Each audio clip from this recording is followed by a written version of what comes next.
know how a redneck from Mississippi got involved in one of the largest construction projects in the world. I said, well, you got to treat everything like it's the Panama Canal. You got to do a great job on every single thing you touch. My dad spent the night before Teton failed in a basement in Rexburg, and that basement flooded the next day. Had that dam flooded 12 hours earlier in the middle of the night, I wouldn't have been here. When everyone feels like they're on a mission to deliver power or water, and you know that, wow, I'm actually helping to assist them, makes everyone feel as part of United on the same team. Yeah. And that makes me happy to see that.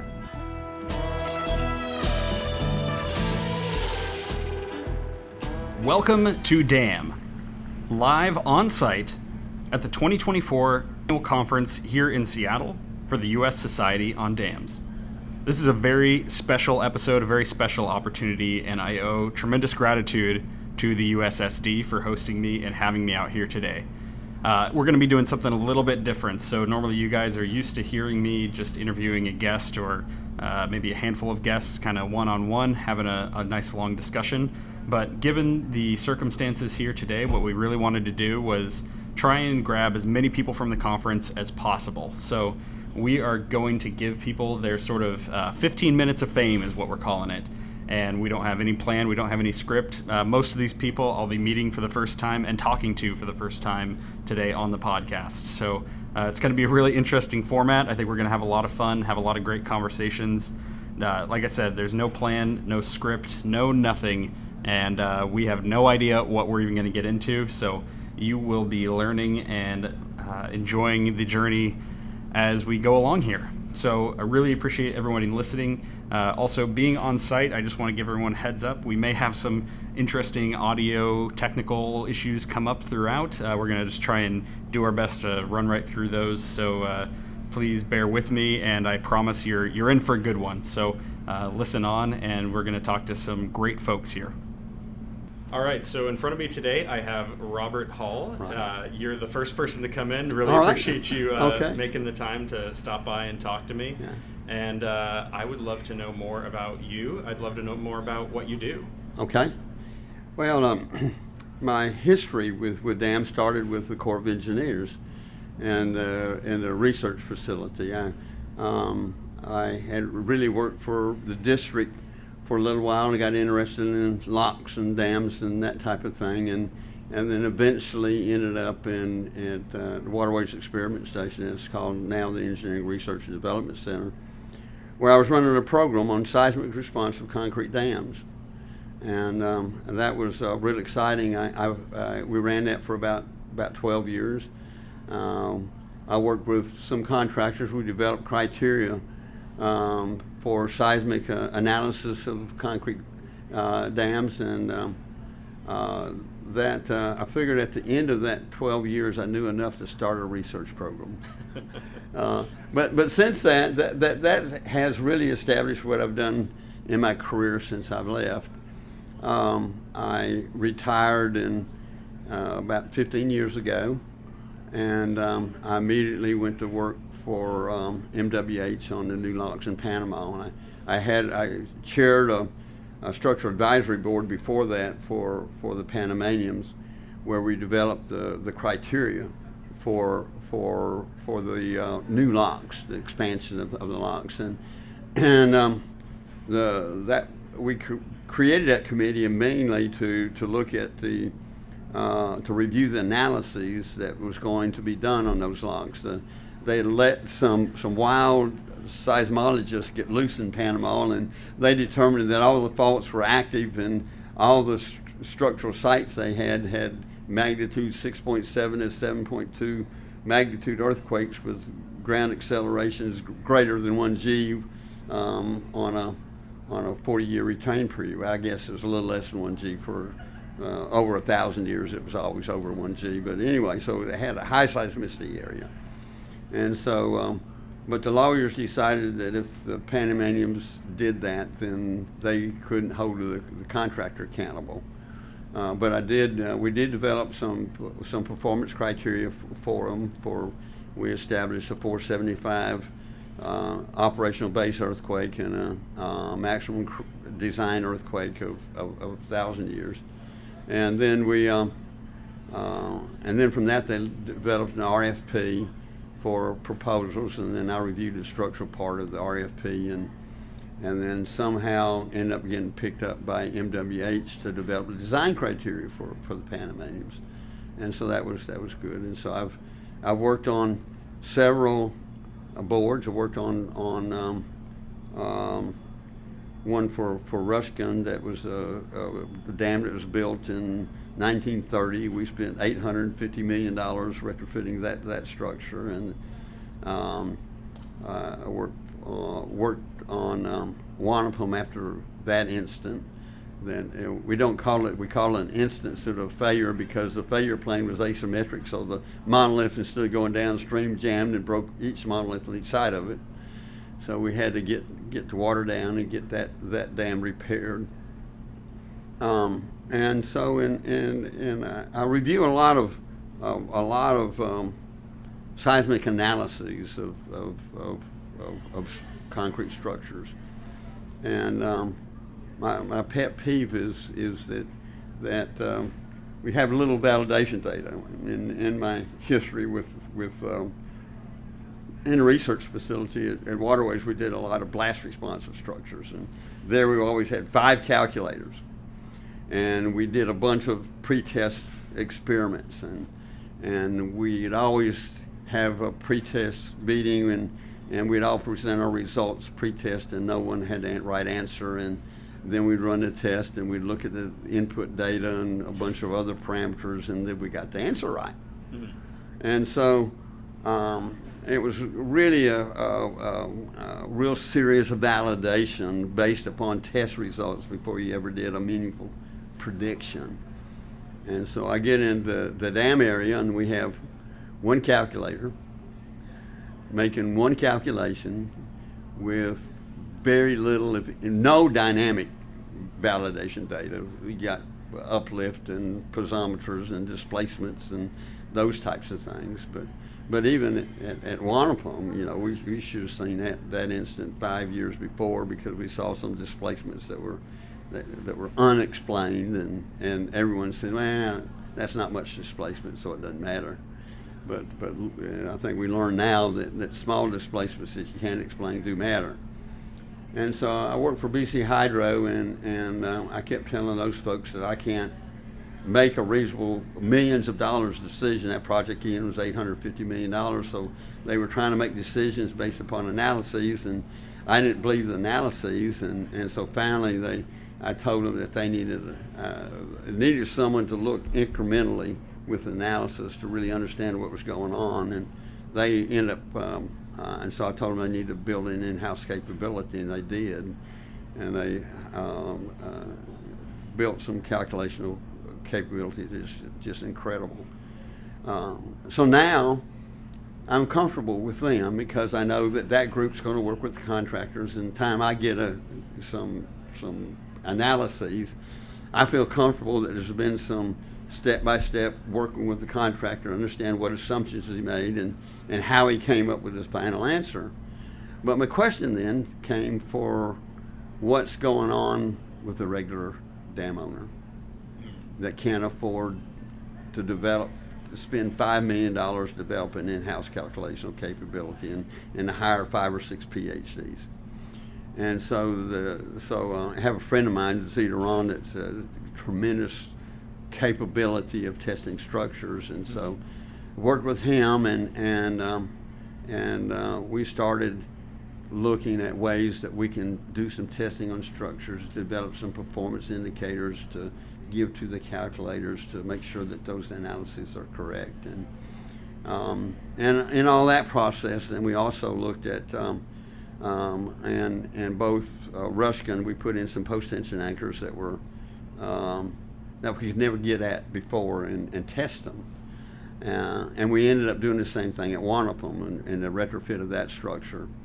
And that, as a board member, that really concerned me, that I was approving the installation of a critical device that I wouldn't know how it's going to behave 5 years from now. And so I worked with Z, and we developed a non-destructive way of testing post-tension anchors. We developed a patent for that, so we can now go to a site, and we can we can shake the concrete, and it shakes the head of the anchor. The anchor vibrates like a guitar string. We can get those transients from it and take a simple model that's tension based, and we can develop transients from it. When we get those acceleration records from the model to match those that we measure, we know what tension is. A real simple concept. The math gets a little sticky, but conceptually it works. Mm-hmm. We went to we had a DHS funded project that we did for 2 years. We developed that technology. Our first test, we were within about 5. They'd just done a direct pull test that cost about $50,000 every time you pull one of those things, because it's about 1 million pounds of force. Right. And so when you pull on those, it's expensive. And we did another spillway, a Part E spillway. They had load cells. Everyone thought the load cells were wrong. It turns out that because some of the load cells gain tension, so how you have a static structure that not move, and all of a sudden the tension starts growing.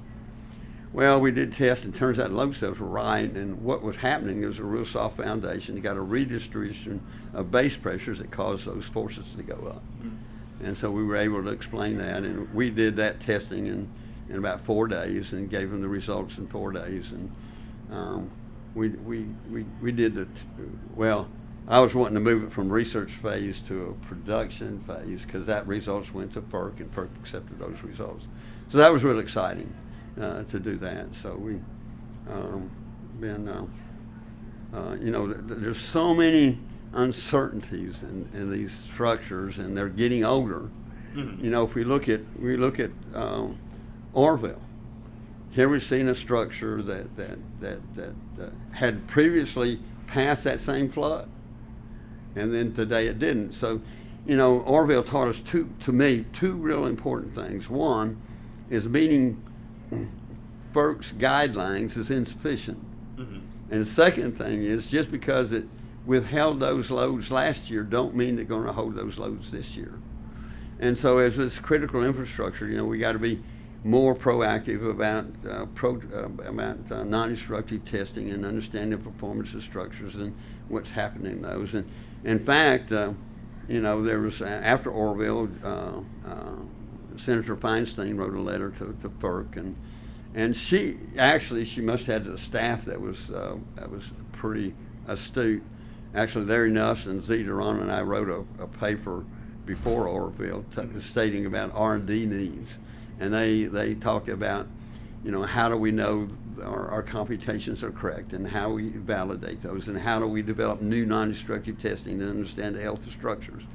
And Feinstein's letter almost reiterated the same points that we had. So it pointed to me that we look at Congress as being totally inept, but they have some smart people working for them. That generated that. And then there was a congressional committee mm-hmm. that came around and demanded an audit of FERC. And those same points about non-destructive testing, understanding your computation tools and development of tools and all that. The only trouble is, they wrote that letter to FERC and demanded answers to that, provided no funding for them to develop that capability. So they gave them a mission with no personnel and no funding, which is sort of not fair to FERC, and it's not fair to the dam community. Right. In fact, I've talked to both the head of FERC and expressed my concern for him. I said, look, I feel sorry for you. You got the questions from Congress and the demand for these answers, and you're not having the capability to answer the questions that they ask. That they ask you a question, but then won't give you the funding to really answer them. So anyway, there's a lot of work. The dam industry is aging. I think that hydropower is important. I think the urgency for that's going to keep growing, and we need new, fresh ideas to look at where we are and improve where we are in our structures. Like, I couldn't agree with you more on that. And frankly, you know, a big thing we've talked about a lot on this podcast is the workforce development side of that, right? And trying to bring in new, young, bright minds to, you know, continue problem solving. But something else we talk a lot about is the fact that even though on the outside we see a structure that's been there for 60, 70, 80 plus years, it's not the same continuous piece of infrastructure that's been there since day one, and it's constantly being adapted and evolving to changing conditions. And I'm curious, you know, you talk about some of the ways that these structures are set up to be able to withstand seismic activity and things like that. And again, you know, people might look at a structure on a river and just think that it's like a concrete wall, but you mentioned some of these different methods of, you know, almost like anchoring them down. Could you kind of explain at a really high level, like, how is it that you keep essentially a giant concrete structure stationary and stable within a river system where, you know, there's also just the massive amount of pressure coming from the water itself? Typically, you know, the reason they're concrete and they're big is because you need the mass for stability. And with time, then, our understanding of both floods and seismic activity, you know, the structural dynamics of structures is just really started in really the 60s of really starting to develop some really numerical tools to include structural dynamics and understand their performance. So all these structures were built before we understood anything about seismicity and seismic response. So the way you got two things to retrofit those is you know, you can add more concrete, and the post-tension is another common way of doing that. These are huge anchors. They're multi-strand anchors that you drill from the top of the concrete dam all the way to the rock, and it's grouted in and has an anchor. Then you jack those forces on it, so it puts you know, from 800,000 pounds to 1 million pounds of force on these anchors that results in stability, either from increased floods or increased seismicity to get this stability. It's, the other ways is just adding more mass, adding some more concrete to it to increase those, and then a lot of times because of that, then you got to add some flexural capability. So you got to start adding some rebars and steel and reinforcement to make them stronger to withhold. I know on Ruskin, when it was retrofitted, again, it was we took all the piers off and put new gates on them because the hydrodynamic loads, because when the dam shakes, the water in front of it acts in a dynamic fashion that puts much more force on those gates than the static water forces. And so you got to increase the strength of those, and so we took all the piers off, and also put a roadway across it, and that helped the local community too. But then that still had to be post-tension. So those are that's what gets into the, you know, the post-tensioning and a lot of the retrofitting cost. So you mentioned that you've been doing this, you know, basically your entire career. You've been retired for 15 years, yet, you know, you're continuing to work in it. What is it about hydropower and about this sort of issue of the structural integrity of hydropower that just keeps you engaged and keeps you coming back for more? I'm crazy. No, I tell you what, when you stand on top of these structures and you hear the water flow, you feel the movement, and it's just amazing structures. The environment that they're in is just always beautiful, and it's such a challenge too, because you look at a structure that appears benign, it appears static, it appears stable, but yet when you start asking questions, you find out it's not static. It's sometimes may not be completely stable. it has some problems, and so it's a real challenge to try to develop techniques that you can start understanding how these structures behave. It's amazing. We looked at one dam where it had a spillway on the top of it,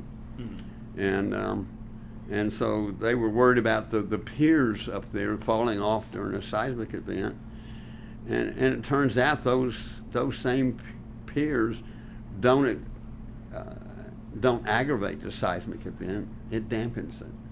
They act as mass-tuned dampers. They vibrate in such a way that during an earthquake event, it keeps the top of the dam completely quiet. Yeah. And so the structure has much more capacity than what you would analyze. And the thing is, if you don't understand that how that dam is behaving, your numerical model may not capture that, and probably won't capture that. And so you misunderstand how that structure is behaving. And so it's just amazing to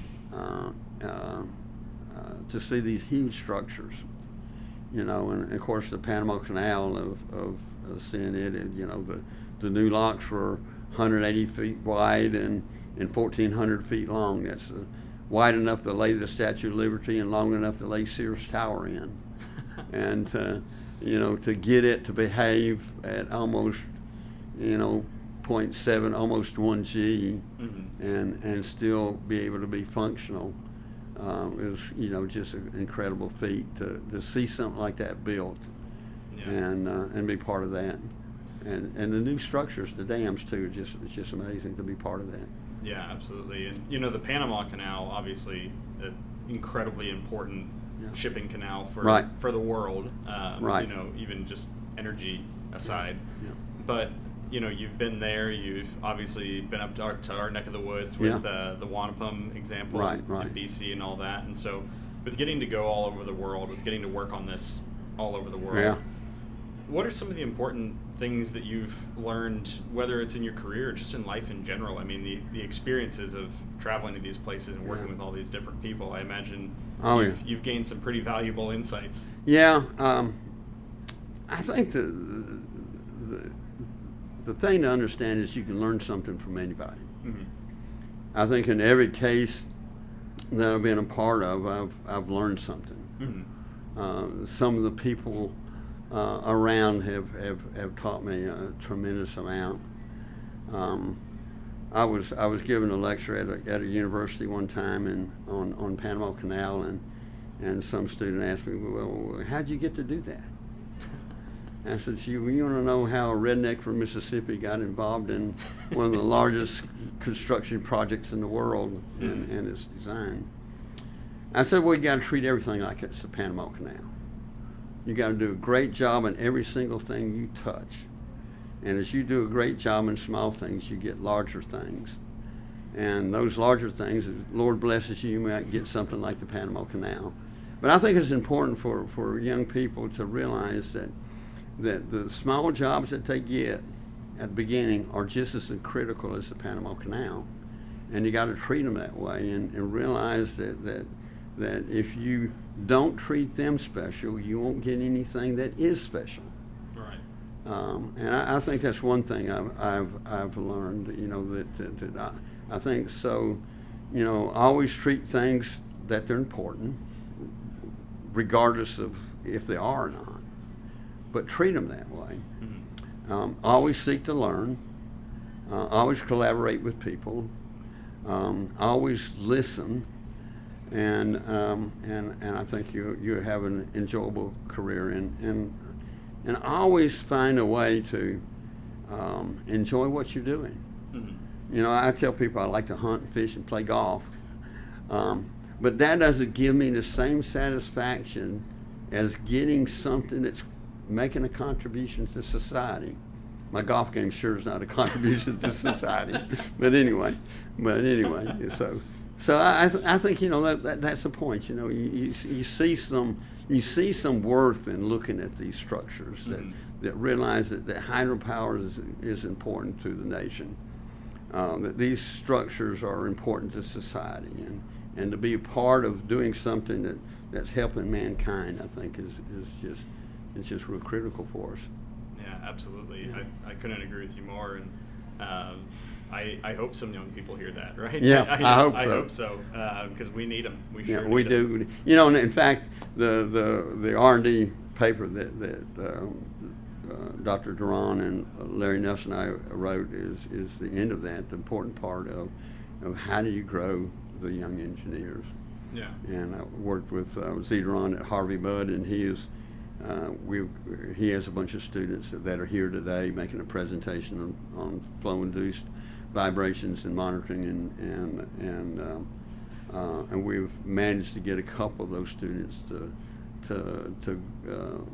leave prestigious Harvey Mudd and go into the dam industry. So it's real exciting. Yeah, that's fantastic. Yeah. So let me ask you, if someone's interested in the work you're doing, if they want to learn more about this type of activity, and maybe they're interested in trying to get their foot in the door in terms of a career, where can they go to learn more about the type of things that you're doing and start to understand that a little bit better?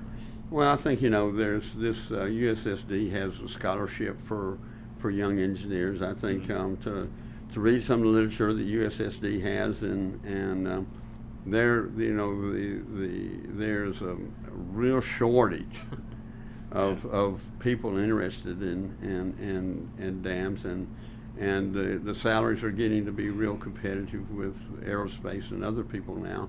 And so I'd encourage them to look at some of the USSD literature, to contact those folks, and to understand that there is a career available for them, and there's even scholarships available from USSD to help them get educated. Perfect. Well, thank you so much. All I right. really appreciate you taking Austin. the time, and great to meet you. Good to meet you, Austin. Yeah.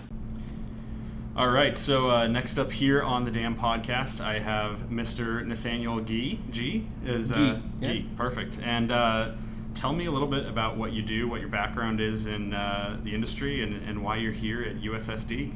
All right, so been involved in dam safety for about 15 years. Love working in dam safety. I did 12 years at Reclamation, and now I've been with TVA for a little over 3 years. So the Tennessee Valley Authority, so out in Tennessee. I'm the manager of their dam safety governance and oversight.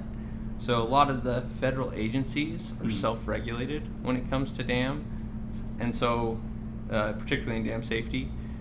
And so Tennessee Valley Authority, we've got to make sure we're following our policies and that we're setting policies that follow federal guidelines. And so that's my job, is to make sure that TVA does that. So checking, are we doing our inspections the way we say we're going to do them, and as often as we say we're going to do them, or are we evaluating the dams as often and the way we say we're going to do them? And so that's my team's job. So, if I was out and about, maybe I happened to be driving down one of the highways here along the river here in the Northwest, and I see a dam, I might look at that thing and think, yeah, I could see how there's maybe some danger involved with one of those. Certainly getting caught up in the current of the river, could be a real challenge, or people working in and around these structures where there's a lot of high drops, all kinds of things like that. But when we're talking about like dam safety, what really does that term or phrase actually encompass? Like, what are we primarily focusing on there? And that's a really good point, because the industry makes that distinction. There's public safety around dams, those things you were talking about, right? Are you safe around the dam and the currents? Right. And then there's dam safety, which is the structure performing the way it should so that people downstream are safe? And that gets into, can it pass the kind of floods it needs to pass or hold, depending on if it's flood control, how much is it holding, how much is it passing? Is it structurally able to hold up under earthquake loading, flood loading, and just day-to-day loading? Those are kind of the things we break it down so that you can keep the people downstream safe. Yeah.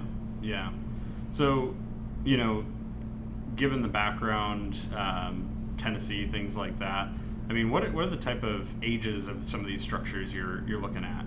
Well, dams in general really took off in the 30s. Right. There was kind of this perfect storm. One of the reasons was because of Hoover Dam, which was one of the dams that I got to manage as a dam safety engineer for a while. And Hoover Dam's really in a unique time where it came together, and they looked at dams, instead of saying, well, is this good for one reason? They said, hey, let's look at multiple reasons to justify this very large structure. It was recreation, flood control, power, and they have this big sign over the dam. And that changed people's paradigms, and as they looked at dams that way more broadly, there was a lot of reasons to build dams. And we started building them like crazy in the 30s, 40s, 50s, 60s. Right around the end of the 60s and 70s, how many dams we built comes way down. So when you look at the age of the structure, we're coming up on that 2030 time frame when most of these dams are hitting that 100 year, those ones that were built in the 30s.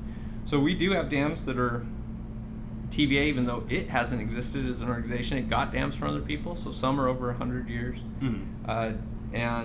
But most of them were built in that 30s to 60s time frame. So you can do the math about how old they are. Right. And are we primarily talking about more of a, impoundment dams, like structures that have reservoirs, or are we looking more typically at, say, like run-of-the-river dams, at least in this instance? So TVA has a lot of large dams, but also has some smaller dams. With the inventory ranges, Fontana is a very large dam. I think it's the tallest dam east of the Mississippi, so over 400 feet, very large. And then we have some saddle dams that are only a few feet, very small. So it ranges, but when you think of TVA, usually you're thinking of the large main stem dams kind of on the tributaries or main stem of the Tennessee. Right. I appreciate that, because I know, a lot of our audience naturally is going to be kind of Northwest based, so trying to give them a picture of, kind of what we're looking at, how it might compare to, say, what we've got here in our backyard with the Columbia and its tributaries and things like that. When you're looking at dams and you're trying to determine, are they in a good position, how much maybe infrastructure retrofitting things need to take place in order to get them up to speed or whatever, are there kind of patterns you see where, like, that, maybe it's the age, maybe it's the location, maybe, a number of different factors where you're like, I think this one's definitely going to fall into a category where there's some work that needs to be done, whereas others just seem to, be relatively good to go over a long period with very minimal updating required to keep them operating safely. Yeah, and I think like all questions you ask an engineer, the answer is yes and no. Right. There are definitely categories. We have some that have alkaline silica reaction, where the concrete, essentially you have concrete growth. Because of reaction, it's kind of slowly growing and breaking apart, and that's long term, those dams are going to have certain issues. Right. But every dam is unique too, and so you've really got to look at them. They're very unique structures. They're on unique foundations, and some of it is stuff that's visually easy to see. Some is not. Right. Understanding the kind of loading, the kind of floods that it has to do, you just can't look at and see. You've got to do a lot of analysis to understand those floods and how it'll react under those different loadings. That totally makes sense. So in terms of, what it was about this subject, right? What got you inspired and interested in pursuing this career? So dams, I think, are beautiful. I've always felt they were. It's interesting. So I grew up in Utah, and my dad grew up in Idaho. And one of the things, if you're in the Utah-Idaho area, one thing you hear a lot about is the Teton Dam that fell on June 5th, 1976. And my dad spent the night before Teton fell in a basement in Rexburg. And that basement flooded the next day. Had that dam flooded 12 hours earlier in the middle of the night, I wouldn't have been here, right? My dad would have died. And so I heard about dams somewhat interested me, but really what got me into it was just really more chance. It was the recession in 2008. I lost my job, and was looking for a job, and something came up with reclamation, sounded interesting, and I applied, got the job at reclamation, and quickly fell in love with being around dams. I got to do inspections on dams. I joined their rope team, so I got to rappel down dams. Then I joined their dive team, so I got to dive on dams. And I just loved being out and around the dams. And then reclamation, found out pretty early, wait, reclamation was Teton Dam. And so I'd heard stories as a kid about the dams, and started to really study Teton Dam, which was really fun. Really get into what happened, who died, learn about them, research about their lives and people that were impacted by this disaster. And so it's been very rewarding from both ends, and I found that that's one of my favorite things to do, is to study, the history of our industry and the dams that have failed. Yeah, and it's a tremendously rich history. People, I think people learn so much about hydropower through history, even at that really broad, high level, like Hoover, like Grand Coulee, like some of those big projects. But there's a fascinating amount of stuff to dig into for sure. As far as where you find yourself now, in terms of the value of hydropower, I mean, how important is hydropower to your life? How much do you place value on this resource that we have? Yeah, I mean,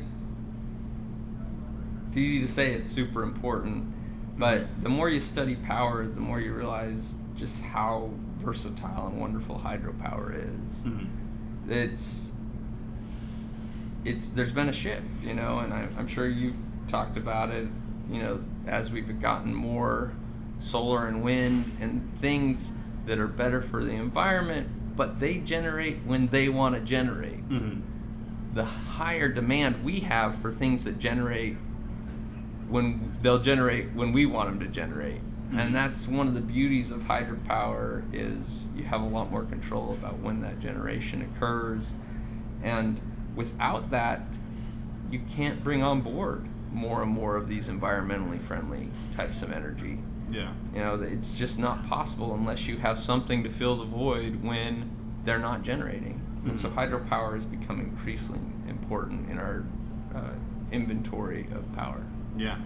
And, looking at this industry, obviously you've been in it for a number of years now, and I would, say from this conversation alone, have a pretty good grasp of it. I mean, what are the needs of this industry where we sit today? What needs to happen in this world of dam safety, particularly to make sure that we're on the right track and that we can continue to utilize this resource to its full potential? Well, I think particularly about dam safety, it's a constant battle between them getting older, their aging, our understanding of having a structure last that long, right? These structures have to last so long, and our improving technology for dealing with that, right? We've done a lot of good work in understanding risk and getting better technology to evaluate our dams, but it's a constant fight to which is winning that thing. Our ability to have technology and implement new things, and just them aging. And I think the other real thing that's a huge impact on our industry is this realization that things don't last forever. You have to rehaul the engine on the car, on the plane, otherwise it's going to die. And it's that way with dams. I mean, they're built, they've done a great job, and we kind of take them for granted, but they were built without a retirement plan. Right.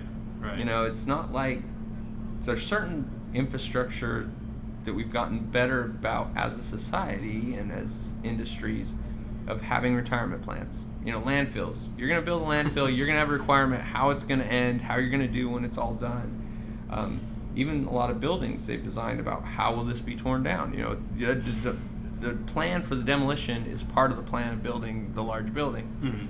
That's not the way it is with dams. We build them and we expect them to be there essentially for perpetuity. Right. And we've started to realize that's not always realistic. So we've had to start to do dam removals in certain instances, you know, due to sedimentation and other things. But some of these major dams, we really rely on them for hydropower and other things as part of our infrastructure. Well, that means we have to invest in them. Right. They can't just do it forever. There's going to be cost. And so that's something that we have to accept, and we have to come to understanding about how we do that. You know, making sure we're setting aside the money for those, for rebuilding the engines, you know, so to speak. Right. When it comes to who's on the hook for that money, when it comes to, you know, whose responsibility it is to step up and do that, you know, I'd love to hear, you know, what your take is as far as where that comes from. But I think even more than that, I'd be very curious to hear what your thoughts are in terms of who's supposed to be advocating for that to happen in the first place. Because obviously, if there's not a lot of demand for it, it could easily get forgotten. Yeah. So I think that's one of our jobs as the industry, is to just be honest about the cost of these dams, right? We have to be honest about it, and we have to speak up, and we have to let people know the value they're bringing so that people do it. As far as who pays for it, I think we have to go to those who receive the benefit from it. And that has not always been the case. Yeah. And it still isn't the case in a lot of situations. When you think about a dam, if you go back to what I said about Hoover Dam, they realized, hey, there's a lot of value here, right? There's a lot of different things that bring value. There's recreation, there's water supply, there's water power, there's flood control. Yet too often we put all of that on one of their backs to pay for it. All those benefits are received, yet oftentimes, sometimes it's water, right? If there is no power, sometimes, hey, water supply has to pay for everything, even though you're getting recreation, flood control, and other things. Often it's power, right? The person who's selling the power has to recoup enough money to do all the maintenance on the dam, and all those other beneficiaries essentially don't have to pay anything for their benefits. And I think there's examples in our industry. I think Edenville and Sanford is a good example where there's probably a lot of reasons, and I don't know them all, but power wasn't covering the bills for maintenance, and it led to a lot of issues. So I think we have to have a look as an industry and say it can't always be the one person who pays for everything. We have to share that from all of those who get benefits. Yeah, that absolutely makes sense. Switching gears just a little bit, as far as your experience in this industry, the things that you've gotten to learn, I mean, you know, shoot, just listen to you talk right now about getting to dive into, you know, scale these structures and do some amazing things and have some incredible experiences around hydropower. What are some of the things that you've, you know, learned, whether it's career-wise or personal life? Just, you know, what are some kind of takeaways that you've had as a result of pursuing this career? That's a really good question. I would say one of the big takeaways is just the value of human life. You know, I love learning about individuals, and you know, when we look, if we think it's probable that there's going to be a loss of life, we consider it a high hazard dam, whether that's one person or whether that's 100 people. And I think there's a lot of value in that as an industry, that we really look at the value of life. And as you study situations where people who have passed away and their stories, you know, the very first person who passed away in Teton was Benson was his last name. I feel bad that I can't think of his first name right now, but he was down fishing. Him and his buddy were fishing it kind of near the base of the dam. They'd just gone down. Really, if the warning had been 15 minutes earlier, the first town they went to is where they went from, Teton, little town of Teton. Been 15 minutes earlier, they wouldn't have been there. And he's 21 years old. You know, just a young guy fishing, and he was the first one to pass away. And his friend actually survived. You know, rode it out and survived the flood. but learning about their individual lives, and it's really just reiterated to me that the value of human life, and that's a lot of what our job is focus on avoiding any loss of life. I really appreciate you sharing that, because I think it's so easy to look at to analyze something, especially like an infrastructure sense, and look at a hypothetical situation and say, well, the probability of, let's say, a loss of life is 1 versus 100 or whatever, and I think people could probably easily understand maybe the thought process behind, oh, well, the risk is 1, so, it's not that bad type of thing, right? But you're looking at numbers on paper. You're not looking at, the actual real world consequences of that. And obviously those are two very different things. So to know that the people that are in this industry that are focusing on that side of it are taking that into account and not just looking at numbers on paper, I think is pretty reassuring for sure. Yeah, and I do love that side of it, and it does change your view of things. Yeah. It is one thing to say, hey, the probability of failure is 1 times 10 to the minus 6, and we have 10 people, and so you multiply those together, it's 1 times 10 to the minus 5th, and where does that plot? But yeah, it's a lot different when you really start to look at their individual lives and who is it impacted and how it impacted them, and those who survived. I got a chance to study Buffalo Creek failure more in depth recently, and it was through that failure that a lot of research was done that led to our what we call post-traumatic stress syndrome. Mm-hmm. And there's just stories of kids watching their cousins float downstream in a home, and knowing that their cousins weren't going to survive, and they saw it, at ages 8 and 10, just watching it occur, that had impacts on them for the rest of their lives. Yeah. Yeah, that's fascinating. I had no idea that connection existed between those two things. That's kind of incredible to, not in a great way, but it's incredible to wrap your head around it and think about, an event like that leading to obviously they hired they hired a psychologist who did a lot of work on it, and feel bad that I can't think of his name, but he studied the individuals, and they saw all these higher rates of alcoholism, higher rates of divorce, and it was really his research that led to this idea of post-traumatic stress syndrome. Yeah, it's something that I think is sometimes really hard to talk about in our industry, because we are so focused on numbers, data. We're trying to always base everything in fact, and things like this, tend to be more anecdotal, right? It's harder to say, well, you pull this lever, you flip this switch, you get this result, and by the way, people are traumatized in the process, right? Yeah. We're just kind of looking at, what's the impact, but I'm really glad that you're sharing that story, or these stories, because it's something that is very, very important to try to consider, not just looking at the science and the data, but understanding, again, what does this actually mean for people in their lives when we make decisions that, either go one direction or the other. Yeah. So when it comes to, people wanting to learn more, and I hope people listening to this, are interested and want to learn more about what dam safety is and what it's all about, where could you point them? What would be a great place for somebody to start researching more into the subject? Yeah, well, there's been some great histories written.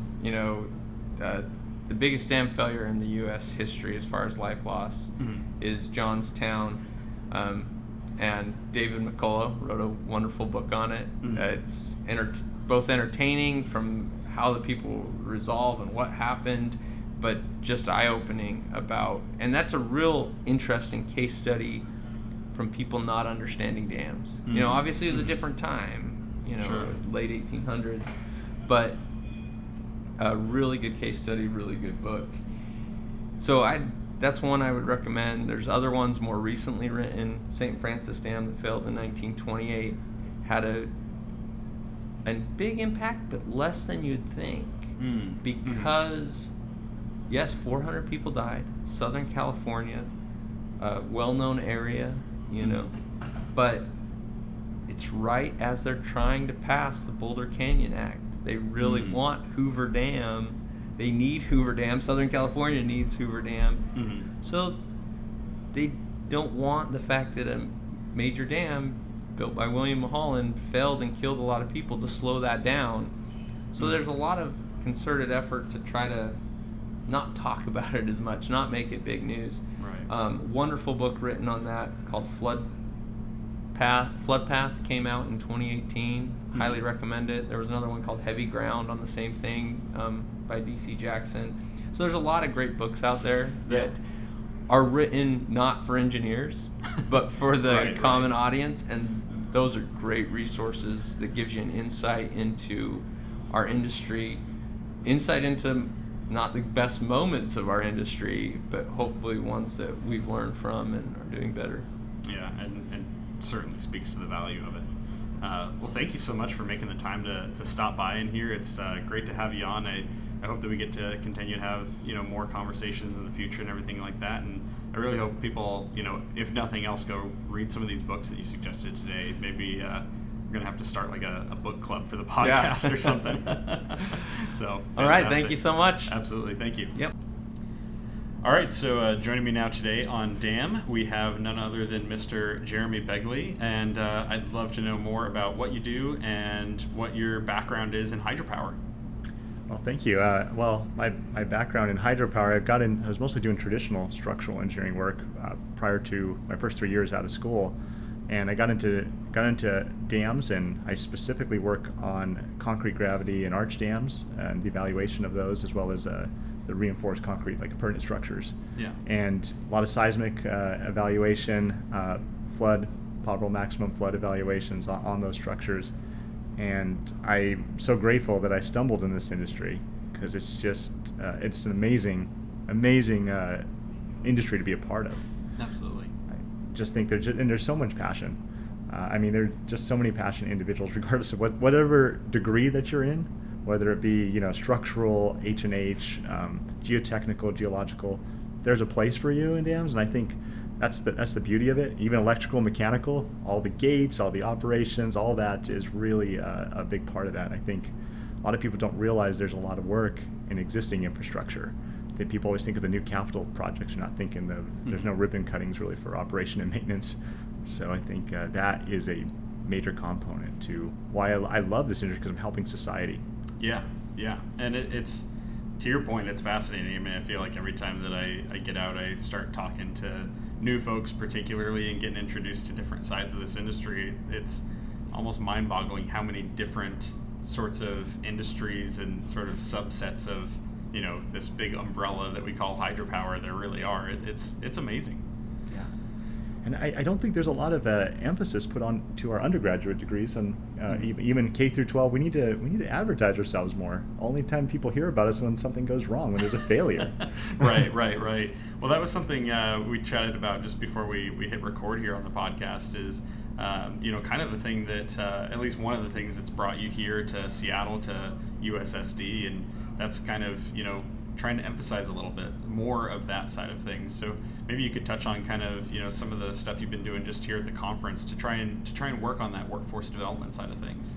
Yeah, I think there's a lot. I just got done with a session that Dale Shannon had just put on, talking about just the lack of demand. Or there's a great demand in the industry, and we are seeing not enough workforce going into this. Or you have civil engineers coming out, but they don't know what we do. And I think one of those things is just again showing advocacy for that, and that is getting out there and talking about it. For USSD, this is the first year that we've put on a pilot program of a career fair, and that career fair, hopefully we've inspired some of the undergraduate and graduate engineering majors who have come to this conference to get a taste of what various roles one can have, and what kind of jobs that they can have in careers, fulfilling careers they can have in this industry. And I think, again, you don't know what you don't know. So getting that out there, and I think I think we're all open to ideas on how we could do that. I think some ideas that I definitely see as more of a grassroots campaign too, working within your local communities, K through 12, and also your community colleges, your undergraduate programs, your alma maters, reaching out to them, offering to do a presentation, talk about what you do. we kind of, in our little isolated boxes, we're so busy. We're so busy that sometimes we forget, like, well, people don't know what you do unless you tell them. Yeah, and as far as that isolation component goes, I mean, is that kind of maybe where you see one of the challenges that the industry faces, or something that we need to improve upon? Like, where is it that you see maybe that we as an industry, as hydropower, as public energy, things like that, could really try and better ourselves to make sure that we're actually making those connections and that we're getting out into the community and making ourselves more known to the world out there, particularly those younger folks who might be interested in a career down the line in this? Well, I think, just going and, talking with the local schools, talking to some of the science classes, math classes, and I was actually just talking to a gentleman from SMUD, and he was saying that he went and talked about the use of statistics in his line of work. There's a lot of risk assessments and so forth, but seeing that real world connection, it might spark some interest in going, like, I don't know who uses this stuff. It's only like elite scientists and that's it. And I think to humanize, like, some people think, well, I'm not smart enough to be an engineer. It's not about that. We're taking our passions and we're making it something. I think there's a place for anyone within the industry of, like, if you're just have the dedication to want to learn and come and join this exciting field, there is a place there, and it doesn't mean that you have to be the smartest person in the room. You could learn, you could be taught how to do this, and I do think that's going to involve, also community involvement. There's a lot of negative connotation towards dams, and we have to overcome that. I think there's a lot that has been, that hasn't really been, the pendulum has swung to one way, to where it's like, dams are all bad, but we don't even realize without dams, like, you can't even probably live in most of the communities you live in, especially out here in the West. There's a shortage of water shortages, you have hydropower concerns, we talk about clean energy, and we need to do that part to say, how is this sustainable? And we're keeping our existing infrastructure in place too. We're not having to, we're just rehabbing it and helping it to stay for several more generations. Talk about, not having to rebuild anything new. We're just rehabbing, and that's taking out those the carbon emissions and all these other things, that you're just keeping it in place. And I think that's important to think about too. And reaching the younger generations, sustainability also means a lot to these children as they're going forward and they're thinking about climate change. Hydro has a very important place in that thing, and helping to keep our grid reliable. Yeah, absolutely. And another kind of interesting, perspective on this issue really is, just last month I was doing a tour of one of our dams here in the Northwest, John Day, on the Columbia, the main stem of the lower Columbia. And afterwards we had a small group of us from the tour go out to lunch, and we're all hanging out, and we just so happened to get the opportunity to talk to the mayor of the local town there, who is just right nearby the dam or whatever. And it's an extremely small town for context. And he said, really one of the biggest issues that we have here is that, we're raising children, we're raising families in this community as an incredibly small town, and we have this tremendous infrastructure here with really both John Day and the Dalles just, right in their backyard. They're practically looking at the thing when they step out their front door, and yet they struggle to retain their kids, their youth population, to keep that community thriving, because they don't necessarily see or come across the opportunities to maybe find a career in hydropower where they could go work at the dam that's just down the street from them, type of thing. And that kind of disconnect, there's definitely a ton of work to be done to try and fill those gaps in. It's vastly important.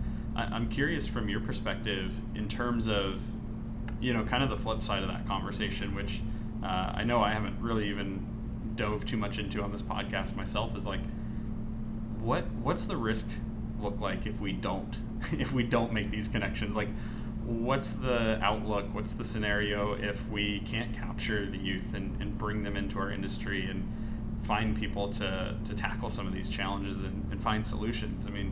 What's the future of hydropower? I think that's an excellent question to ask. I think a lot of, when you think about our industry in general, if we don't have more engineers coming in, we have we have an aging group in our dams group. There's some amazing engineers and talented, and they're nearing retirement or they're passing away, and that's really sad. But that knowledge transfer needs to be put onto us younger engineers to really do that and take that leap. But if you have less and less people getting into it, there's not anybody to feed into, and that's just going to lead to overwhelming a lot of the younger generation with all this workload, and that could lead to burnout. But also too, it could lead to people. Again, there's not enough people to do the work, so then some of that work gets tabled, and there might be a very serious consequence of that, and that means, hey, I didn't get a chance to get to that project, and maybe that particular one. A particular project got tabled, and now we have more and more of this aging infrastructure and the likelihood of more failures. And again, we have more of our populations living downstream of these dams as our communities grow. That's really the definition of the high hazard dams. You have all these communities that don't even realize what the risk is, because they just move into a community, don't even think about the dam. It's just kind of obsolete or I'd say invisible to them, and they just expect the water to turn on, they expect the power to go on. And I think, and they don't even know what the risk that they're assuming when they buy a home in these locations. Yeah. And I think they just need to know about that, and that's going to take, I think, greater awareness. And we talk about engineers. There's a place for marketers. There's a place for communicators to really serve a role in this and help enlighten everybody to be like, hey, there's flood risks, and when people see the urgency to want to, that this needs to be fixed or needs to be marketed, that this is a problem, or that we have concerns over maintenance and operation. If they see that, I think if they see the value, that then goes up into the public policy domain, and again, where the tax dollars are going through. When you see that it's actually being used, and I think, again, we just don't advertise what we're actually doing, and people are always looking at the tech and the latest gadgets and gizmos, and they're okay to spend money on that. But it's like, well, what about your power that you turn on reliable every day? Right. And the cost per kilowatt hour being at a very affordable rate. You'll pay $1,000 for the latest iPhone, but will you pay a little more for your public power? And why is that important? Again, tying the value to something tangible. Yeah. And I certainly would expect you to have a concrete answer on this, let alone, I don't think anybody probably does, but I have concrete dam answers. Yeah, right. But in terms of, it's kind of like a chicken or egg question, right? It's like, is the underlying issue, at least from your perspective where you sit today, more a case of that sort of pendulum swing of maybe some bad hydro PR, right, of dams are inherently bad somehow, or is it more that awareness component? Like, I know obviously they're stacking on top of each other, but I mean, which one do you feel is really kind of the underlying issue, or is it just like totally balanced to where it's both at the same time, and we got to attack both equally?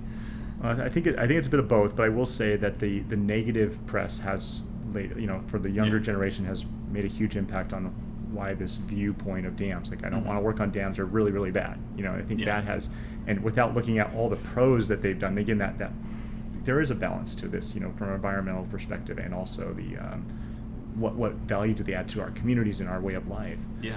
But I think the other aspect is that we just, again, we're not encouraging our youth to go into these fields, or it's like, well, you're not very good at this, so you shouldn't go into this, or you just you inadvertently, we have a huge problem too within civil engineering in general. We're not attracting a lot of women engineers too.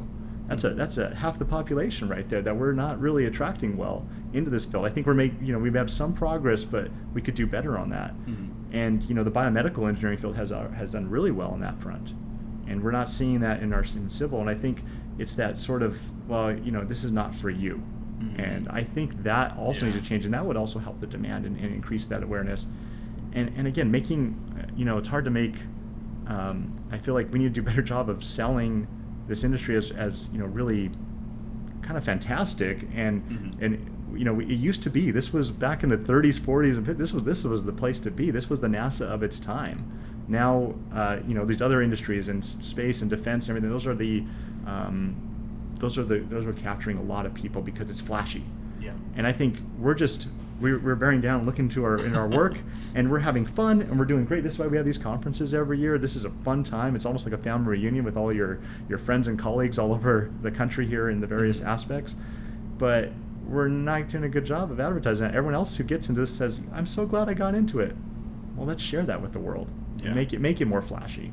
Well, it's kind of funny too, because it's like you can't build all that stuff without the energy provided by hydropower, right? Like, there's a tremendous amount of resources needed to go to space, so you gotta get all that from somewhere. But as much as there is that negativity out there that exists that we're talking about right now, the passion that's here at this conference, the passion of everyone that I've talked to here so far today, and your passion right now as we're discussing this it's just radiating, right? And so I'm curious for you, and maybe your story can be something people can connect with out there if maybe they're right on the cusp of sort of kind of feeling that same passion that we are sharing here today. What was it for you that sparked that passion in hydropower, that got you really motivated and feeling like, gosh, this is something that I deeply care about, and I want to get other people on board to join me in this? Well, I'm lucky that I had friends a friend of mine who was in the industry, Amy Korn, who's the chair of this conference this year. Yeah. She was in it, and she also got into it by happenstance. And her boss, and now my boss and mentor, Guy Lund, he has a lot of passion towards this industry too. And talking with him, I could see the enthusiasm. And if you go around, you'll see a lot of people that are well past even the age of retirement. So they're in their 70s, 80s, even 90s. I think some of these people, and they still have that passion. I go, man, I would love to be in an industry that has that kind of passion that just drives you to just continue going forward. And I'm like, I want to be part of that.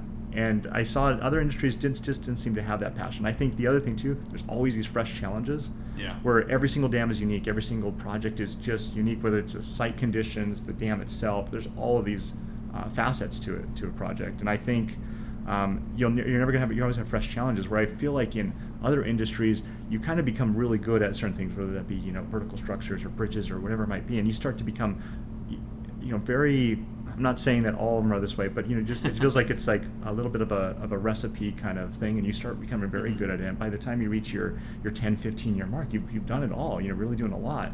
And maybe a younger engineer or QFL engineers can do what you're pretty much doing with dams. Like every year that you gain more knowledge, every single project you do, you're getting more and more and more. Mm-hmm. And you take that with you to the next project, and you're always getting better. And there's always something to learn. And I'm really excited to see where things go in terms of performance-based testing too. I think that's another realm that we need to really focus on. How can we analyze our structures using field data measurements and getting real measurements from that? That's another passionate point for me as well.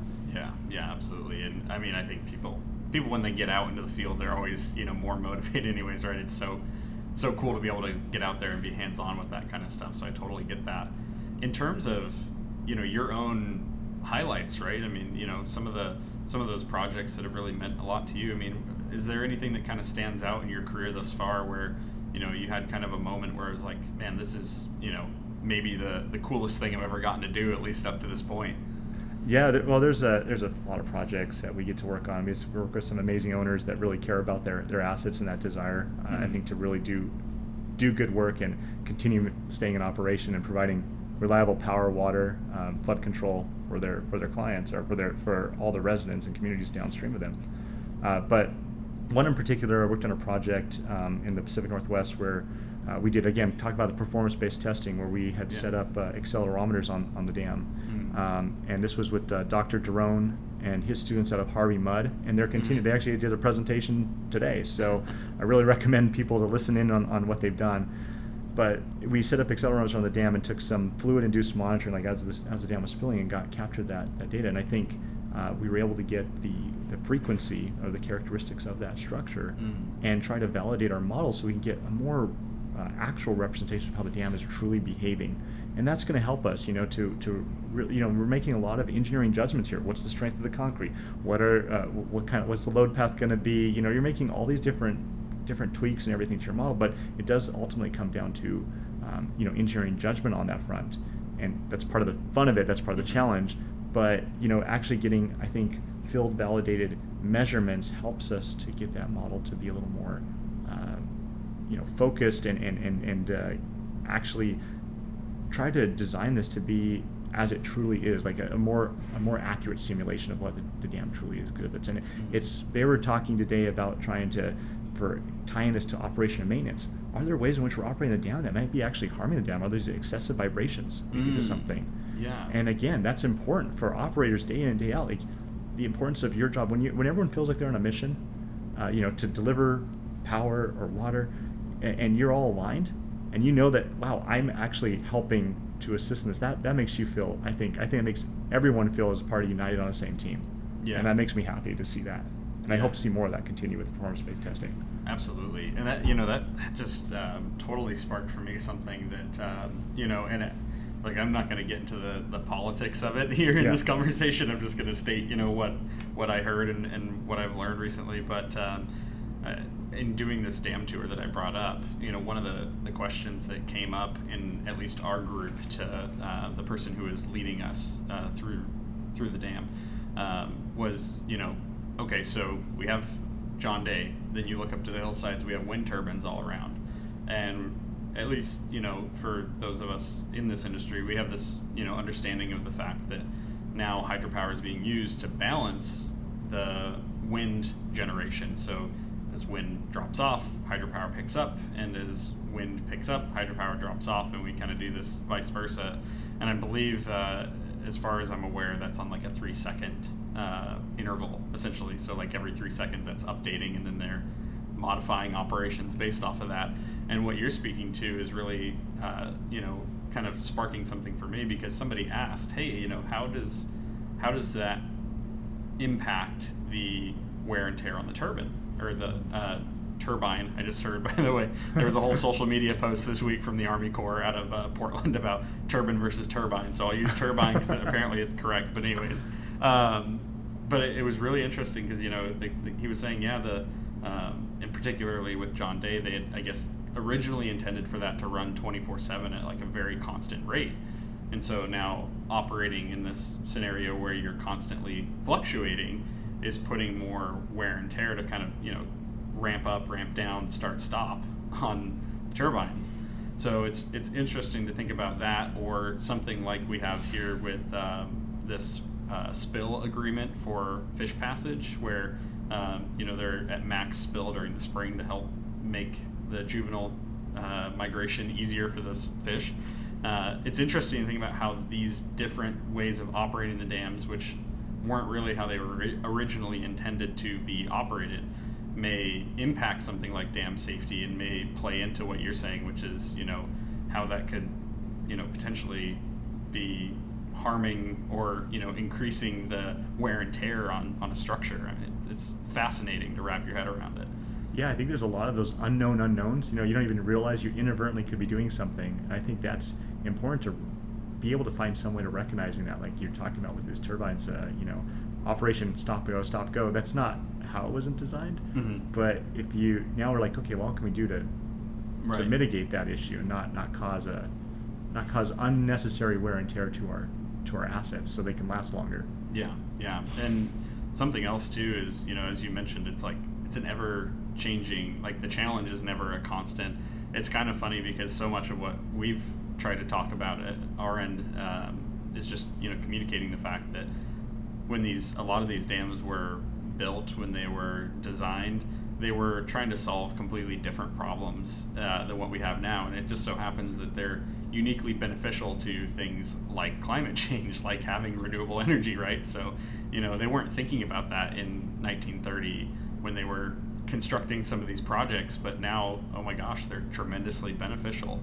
But obviously with that, as we change how we're using them to maximize those benefits, we have to also have new challenges that need to be addressed as well. So yeah, it's incredible. The more I'm learning about it just today, the more it's like really starting to turn the wheels in my head, and I hope the same thing's happening for our listeners as well. But if people want to know more about what you do, if they want to learn more about your work and maybe start exploring some of the things that we've discussed today, what's the best resource? Like, where can they start that journey to find out more about this thing? Well, I know for me, I'm on LinkedIn, so if you find me there, you'll see me. Work for Gannett Fleming, you see me there. We also, with my colleague Amy Korn and I, we actually did a free webcast last year, August 31st. So we actually did a webcast that talked about the role of a structural engineer in concrete dams. So kind of just to, if listeners want to kind of tune in a little bit more about what does a structural engineer do on existing infrastructure like concrete dams, we go into a lot more depth, and I think that would be very helpful. And again, it's completely free. Just listen to it. And if for those that do have a PE license, they also get a PDH credit on the deal too. So that could be an opportunity to talk about that. Yeah. And last but not least, I think just in terms of things that you've learned from this career. I mean, what are some kind of key takeaways of getting to work in hydropower and getting to have all these different experiences? I mean, what has it done for you in your personal life and your professional life and kind of all the above? Well, personally, I get a sense of, like duty to the public service, which is also why I became a civil engineer. You want to do good for society. And so I always get maybe a little bit of a dopamine hit when I know that I'm doing something good for everyone. And, for me personally too, I just love that. Like I said, I mentioned the challenges of this career and understanding, learning more and more about the role of hydropower, the role of dams in my life. Again, I didn't grow up knowing it, really thinking about it much. But now that I'm in it, it just gives me a greater respect for that. And so I feel like I could carry my profession like a badge of honor, going through. And there's just so many new and intriguing projects that I get a chance to kind of wear a few different hats. And I've been able to do different things in my career, talk with these clients and help them. I love helping to solve problems and partner with them. It's a partnership between all of us, the regulators, the agencies, the owners, and the consultants. We have to come together, and that's the only way we're going to solve these problems that we talked about, that you just mentioned. And I think that makes me happy, because we have a bright future. As we could solve these things, we can work together and do this. Absolutely. An organization like USSD is a way of doing that. Yeah. Well, and I'm really glad that we get to bring the podcast here today and to share your story, to share all the stories that we've been sharing so far, and just a really cool opportunity. And I hope we can create even more synergy between all of us in this industry and get us all working on the same page and kind of working in lockstep. So really appreciate you coming in, making the time to do this. It's been super fun getting to talk to you and getting to talk to everybody here. It's been great. So thank you so much. Yeah, thank you, Austin. Absolutely. Appreciate it. Yeah.